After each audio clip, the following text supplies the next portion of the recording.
A brief moment of silence fills the room as it's become hard to swallow the whole truth of the matter. Shin's absence weighs on your mind now more than ever. You miss his companionship. It's been much more silent now without him around to do things with. Since he's been gone, you've struggled to cope with it all. In a way, you are processing grief, whether or not you like to admit it. Despite the support from your loved ones, you felt lonelier than ever before. Hey, don't mention it. Yeah, after all, you've helped us a ton. It's only fair we return the favor. Bee and Imp. These two have probably known you the longest by far in the group you've gathered. Your history dates back all the way to middle school.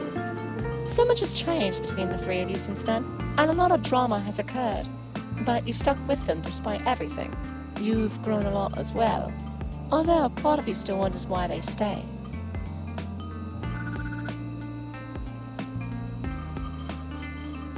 Yeah, keep your chin up, Crix. I'm sure we'll find Shin soon. Parker, your self-proclaimed stoner friend. A big jokester and a creative storyteller. He's always been so tolerant and caring, often too much for someone requiring a lot of reassurance himself. But despite that, he's someone you can lean on for support when needed. Yeah, after all, there's 1, 2...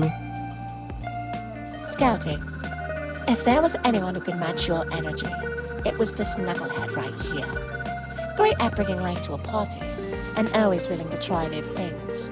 Overall, a very good person if you need to have a well-thought conversation, despite teetering on the edge of the himbo title. Probably best not to get on his bad side there. There's 9 of us, dumbass. Faith, an unlikely friend who came out of left field not too long ago. Extremely sarcastic, and about as wacky as an episode of Looney Tunes, but deeply empathetic to those around them. Despite the chaos that happens all around you, and the chaos they may bring, it's a reassuring face to see when times are tough. Hey, who you calling a dumbass? Man, I wonder who. Hey, let's not get into a fight, alright? There is a long night ahead of us. Mateo sometimes goes by Ash. He's an interesting person, a lot like you in many ways. You both seem to see eye to eye on a lot of matters, and tend to hold really in-depth conversations. He's probably one of the biggest motivators when it comes to art, and if you need advice, encouragement, or even just a day to relax, he's probably down to lend a hand.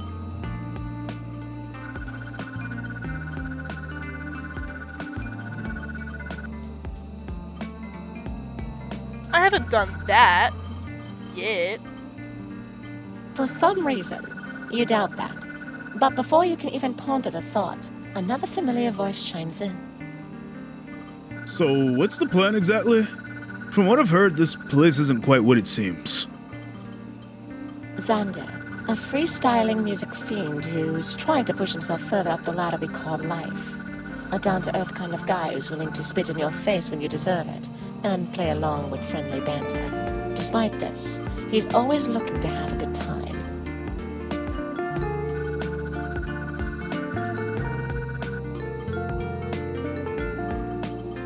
But there's 9 of us.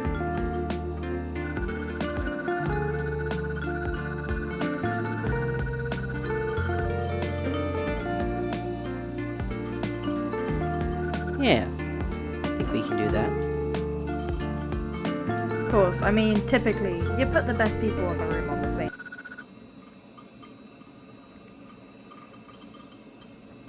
Bee chuckled playfully. You look at her with a blank stare. This was a comment she proclaimed way too often. Dare you say it was her favorite?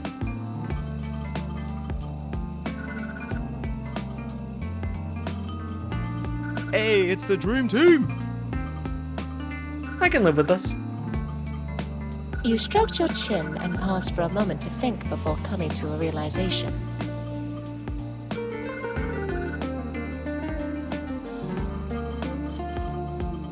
Huh? Why me?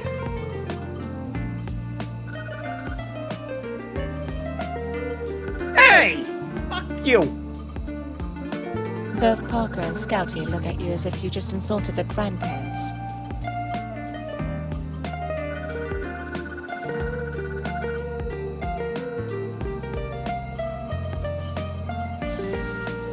Okay, and? Gotcha. I'll keep an eye on them. Are you sure about this? Justice, or as you know him, L, a lone wolf you befriended from the group long since extinct. You two have been through quite a bit together, but even with the world ready with pitchforks at your doors, you've had each other's backs in the end. You tend to watch over him as if he were a younger brother.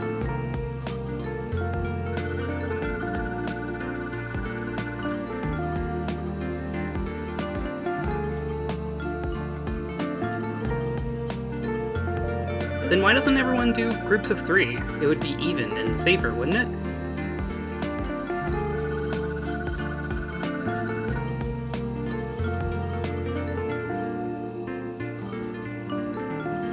Gotcha.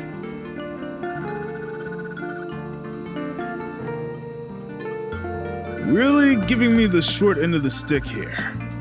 Both metaphorically and literally. I'm not that short.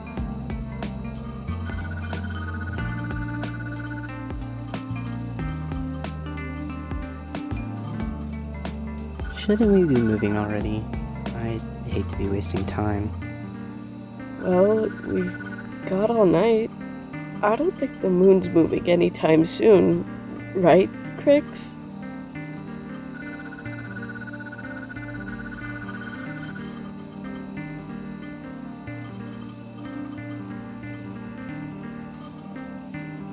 Everyone collectively agreed.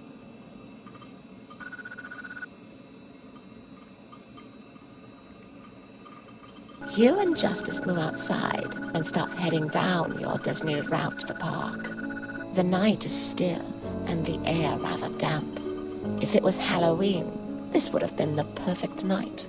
But sadly, that's not the optimistic case you're in. Proceeding further, you begin to call out for Shin as if you were searching for a lost dog. If that dog was bipedal and had tentacles. Are you sure this is a good idea? You look towards Justice and sighed. You wanted to respond in your usually optimistic and upbeat tone. But today was different.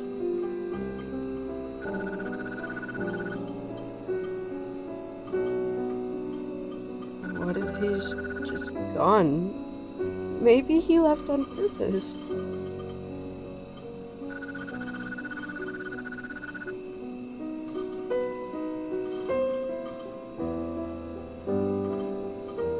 You gaze down the road somberly, followed by a brief period of silence.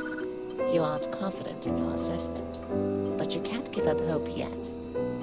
Eventually, Justice breaks the silence once more. How long has it been? You sigh even deeper. It's been at least 3 months now since he's been gone. And despite looking for him every night, nothing has come up. It almost felt like a lost cause.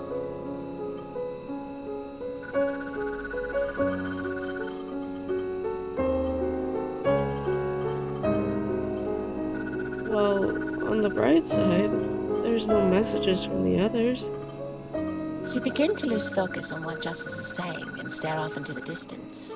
In doing so, you notice something peculiar. Something non-human.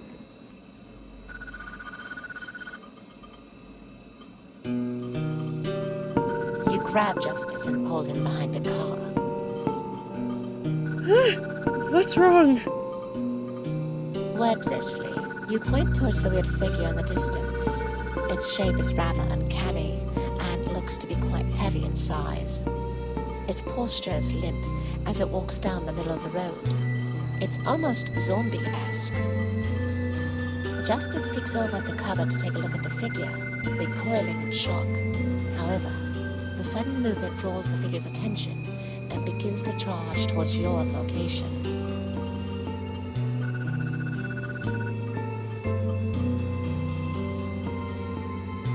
You both sprint as if your life depends on it, because as far as you're aware, it does. While you manage to keep away from the figure, it's obvious you won't be able to uphold your running speed for much longer. Crix, I'm getting really lightheaded. Your mind races as you search for a plan. You know Justice's limits, as well as your own. You have to try something.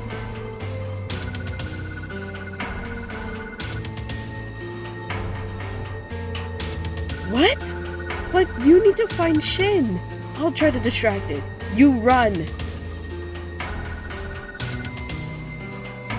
Justice ignores you and tries to scurry off.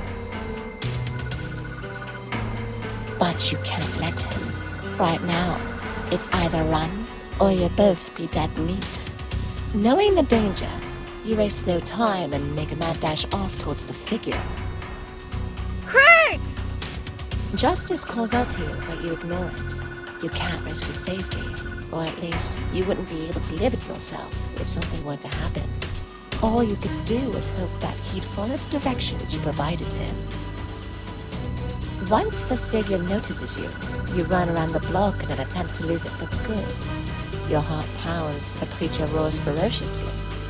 You weave your way through streets and alleys in an attempt to trip the beast up.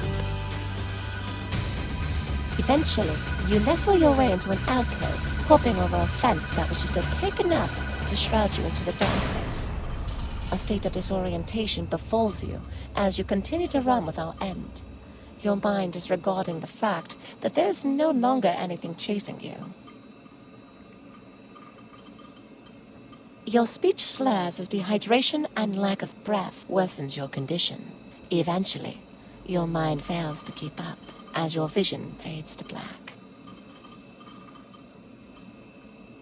Some time passes before you regain consciousness, leaving you unaware as to your whereabouts or how you even got there. It's almost as if you were hit with a wave of amnesia. You can't shake the feeling that something must have gone horribly wrong, seeing as you woke up outside. But thinking about it will do you no good. What you do know is that you need to find Shin. You grab your phone out of your pocket, but it's completely dead.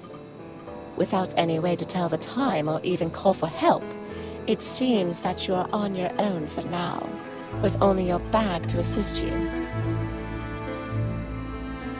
In an attempt to discover where you are, you begin to survey the area. It seems to be a small residential district. Straight ahead, you can see a small brick shack. The fluorescent lights flicker ever so subtly inside. Upon closer inspection, you see that it contains a set of dumpsters to the right under a small enclosure, and a set of mailboxes to your left. What do? You decide to dig around in the dumpster, rotting food scraps, paper, cat litter, and whatever else you could imagine was sitting in there. The pungent smell singes your nostrils. However, whilst searching, something interesting catches your eye.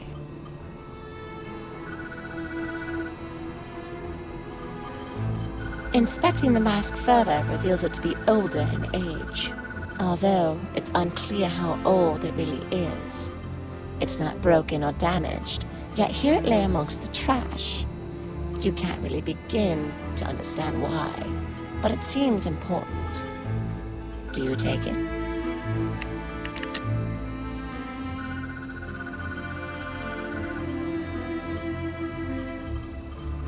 You take the mask and hop out of the dumpster. Being sure to secure the mask in your bag for safekeeping, you do your best to clean yourself off. However, despite your best efforts, you realize that the garbage smell must have collected onto your clothes.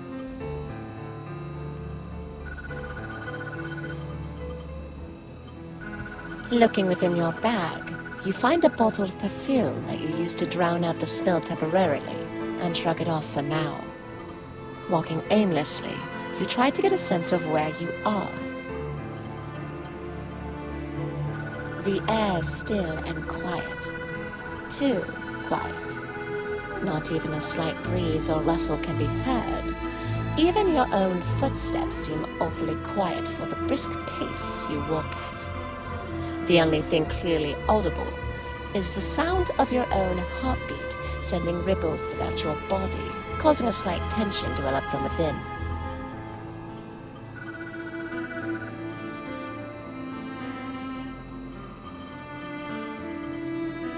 You try to ignore the feeling, but it becomes more difficult as you progress. Eventually, you come to an intersection of differing paths, spotting someone standing in the path straight ahead. Failing to err on the side of caution, you decide to call out to it.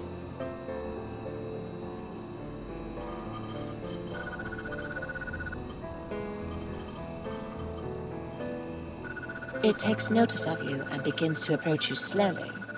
You decide to do the same in an attempt to get a better look at the figure. But as you get closer, you can see it's definitely not Shin.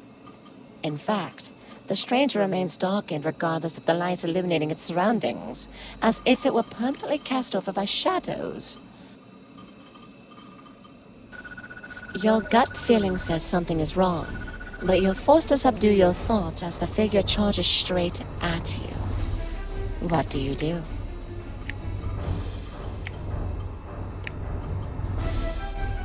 Wasting little time, you gather your belongings and make a break for it in the opposite direction. The figure howls in the distance, its cry feral and threatening. Hearing it causes you to pick up the pace exponentially. After running for well over a mile, you seem to have lost it. But you also appear to be hopelessly lost yourself. You stop to catch your breath. The air's a bit cold and damp, leaving you to cough quite a bit in the process. You look up to try to process your surroundings once more, looking at the giant concrete building that stands before you.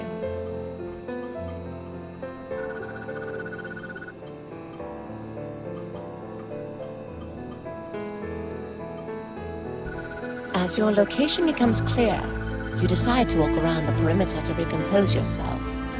It wasn't long before you were forced to pause yet again. Not out of exhaustion, but fear.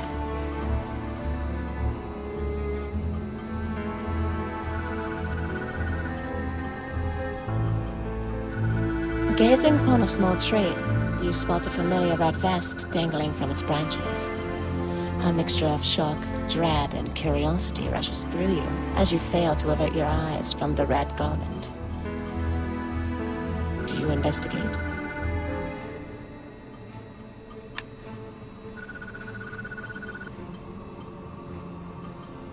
You reach out to grab the vest, despite the little voice in your head telling you not to. Even though you knew something wasn't right, you persisted. It wouldn't become apparent why until the vest stared right back at you.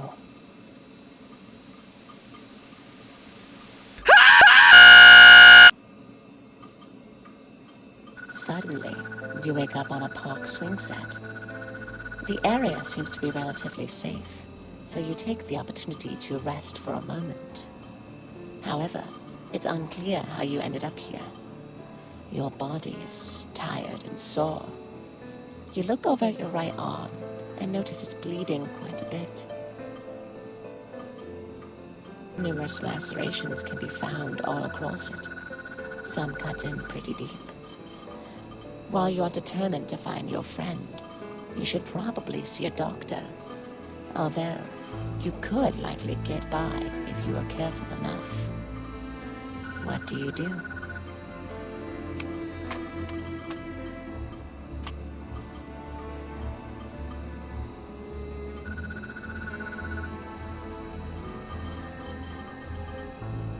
You slowly rise from the swing and begin your journey to seek medical help.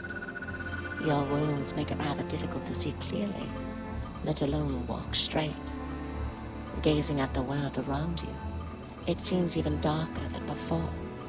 However, it is unclear if it's due to your injuries or your environment. As you continue, the darkness only envelops more of your vision. You feel yourself getting lightheaded.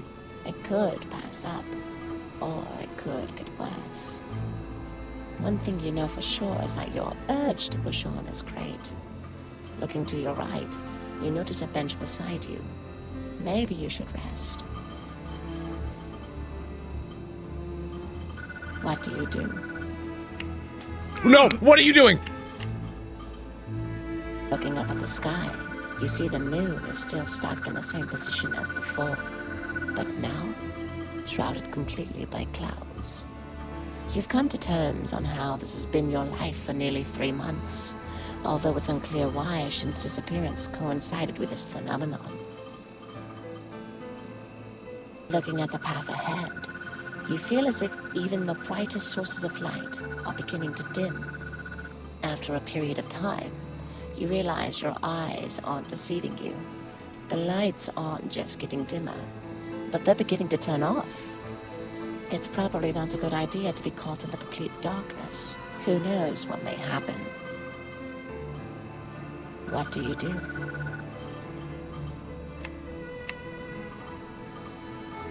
Without a second thought, you rush to the end of the path, hoping all the while you'll be okay in the process.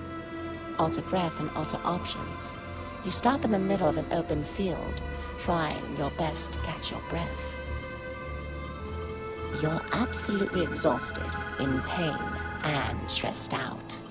Nearing the brink of a mental breakdown, you grasp your head in your hands in frustration, trying to ground yourself. Your eyes try to adjust to the brighter lighting around the area as you barely make out what looks to be a tree with buildings out in the distance. Looking at the base, it appears to be a homeless person sleeping underneath it. But a closer inspection caused your heart to drop. That wasn't a random homeless person. That was...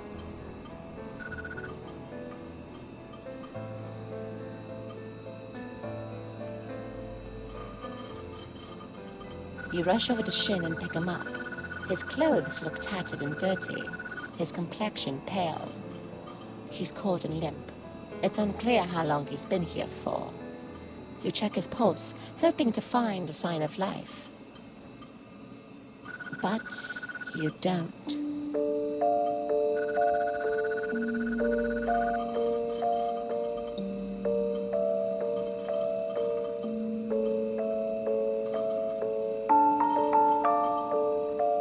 It feels as if your heart just stopped. Tears begin to well up in your eyes as you begin to process the reality of the situation. You clench his body closer to yours, your emotions hitting you all at once like a freight train slamming into a defenseless deer. All of the stress, pain, and horrors of the night, alongside the loss of your closest friend, break you, falling into a state of incomprehensible slurring and sobbing.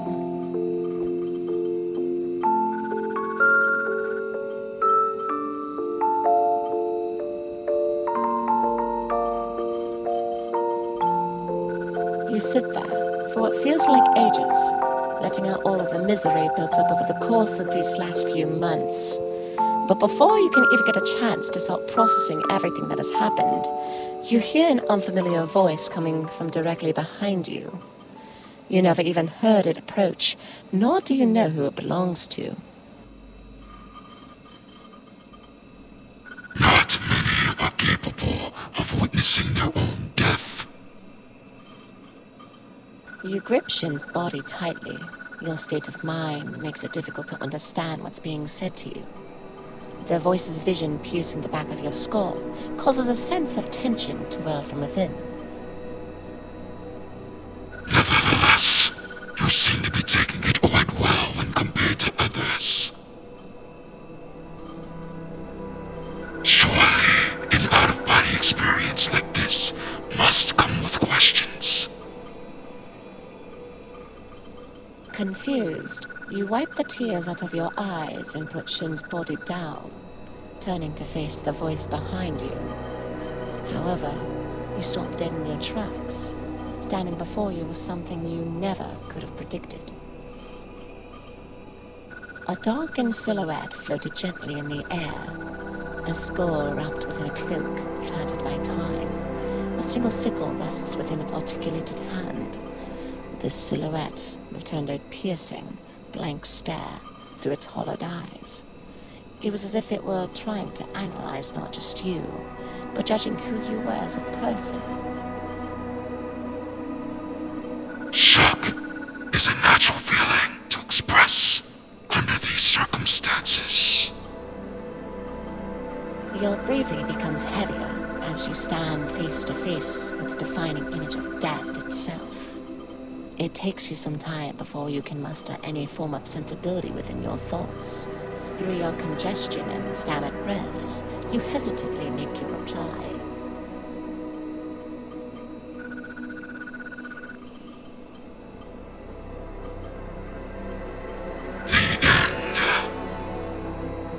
A mixed feeling of dread and disbelief fills your conscience as your heart stops. The Reaper's words echo through your mind, leaving your mouth agape, struggling to form words.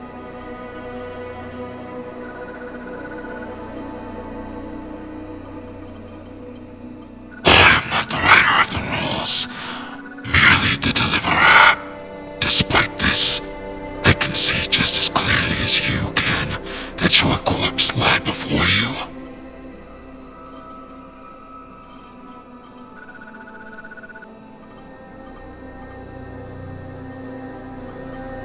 If that's what you refer to yourself as, then yes. Another excuse for the souls of the departed to plead for an extension on their expired life. Denial will get you nowhere, my friend. The Reaper gazes longingly at the corpse, prompting you to do the same. You look back to see Shin's body is missing, almost as if it was never there. Tears remain stagnant in your eyes. You turn back to the Reaper, frantically desperate for answers.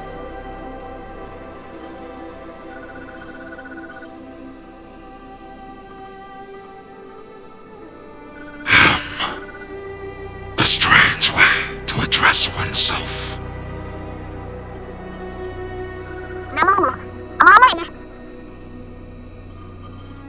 You freeze in fear as a familiar voice comes out of your mouth, one that was not your own. Hesitantly, you look down, noticing your hands appear larger than what you're used to. In fact, you're donning the same old white jacket and red vest you used to wear. A singular red tentacle lays limp from the side of your head, your mouth agape in horror as you realize the circumstance you were trapped within. You look no different to me now than you did lying there.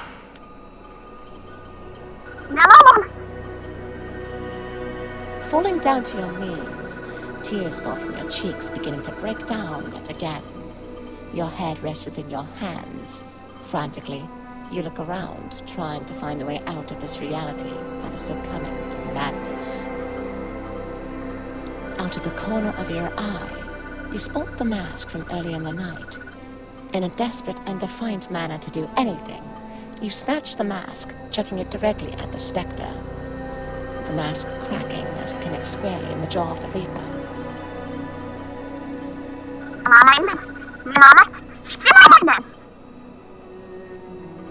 Your voice briefly shifts between Shin's and your own. almost as if something was distorting your perception of reality. The Reaper, expression unchanged, recoils slightly from the blow to its head. Picking up the mask, the Reaper looks back to you with a slight hue of orange, illuminating its once completely hollow sockets. Unspokenly, he reaches out with the mask towards you.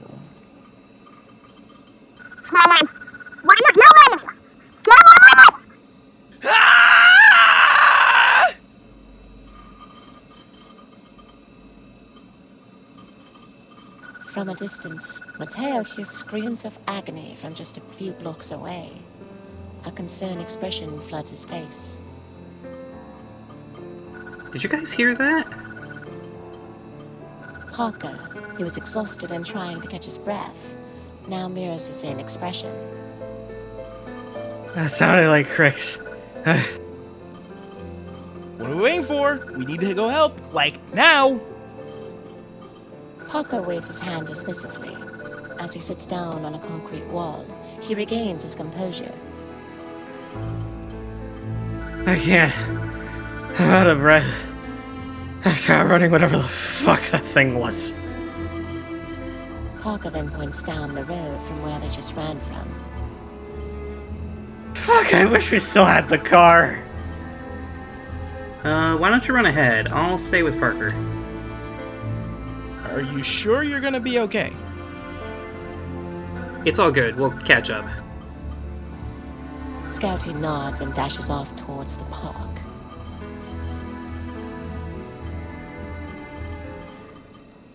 Shin shifts his body slightly as he begins to wake up. He looks beside him to see someone laying there. Curiously, he reaches out to shake the figure to see if it was okay. After a bit of prodding, he gets a response in the form of a small grunt. Recognizing the voice immediately, panics and begins to violently shake you.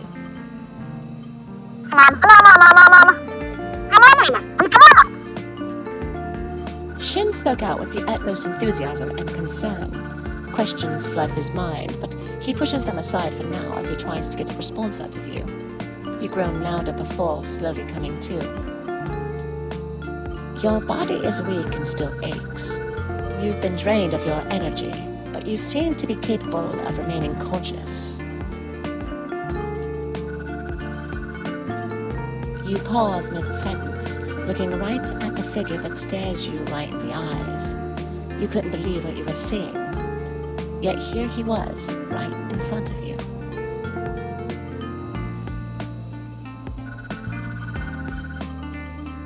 Ecstatically, you immediately tried to get up to approach him, wanting him to do the same. However, due to your weakened state, you are unable to get up. Shin grabs hold of you and brings you into a deep hug.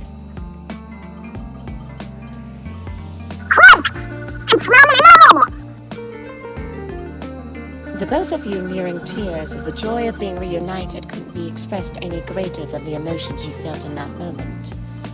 Whilst enjoying each other's embrace, another familiar voice could be heard in the distance. Shin!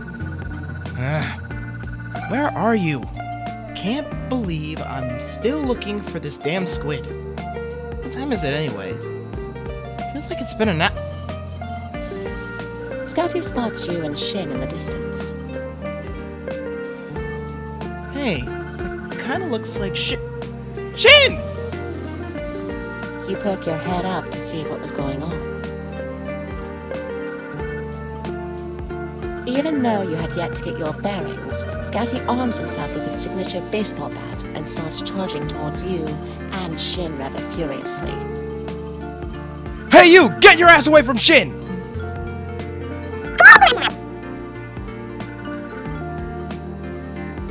Why I oughta... Scouty, ignoring anything you had to say, starts swinging his bat towards you without any care for the surrounding environment or circumstances. Shin ducks out of the way to avoid getting hit. Meanwhile, in a panic-induced state, you scream out to Scouty, attempting to make him stop.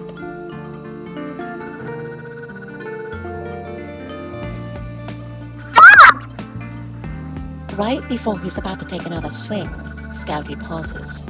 Shin jumps back out to check on you and looks up at Scouty, who's just staring directly at you. Crix? Scouty, in a state of disbelief, drops his bat behind him and bends down to look closer at you. What the hell happened to you? You look like a rejected mascot for Jeepers Creepers. You stare at him, completely puzzled. Before Scouty could even get a chance to answer, you pass out again. It seems the scare was enough to expend your remaining energy. Shin holds you in his arms and waits for you to wake up. After not too much longer, Parker and Mateo make it back to Scouty with the addition of Justice, who managed to find the duo along the way. Sorry for the wait. We ran into whoever this guy is again. Oh, look, it's Shin. Shin! Shin looks in Parker's direction to acknowledge him, but focuses back on Crix without saying a word. What the heck is he holding? It's Crix.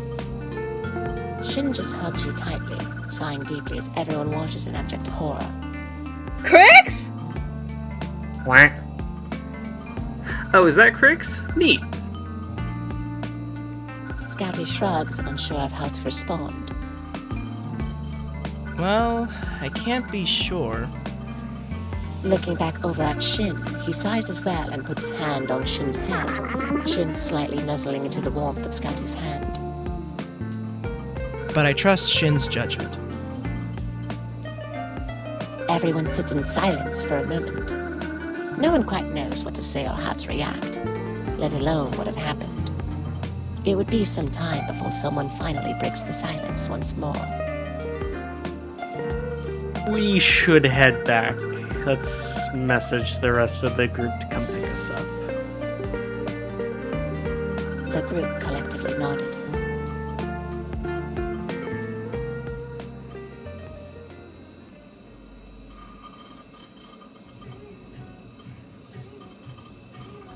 Yo! Anyone order some calamari?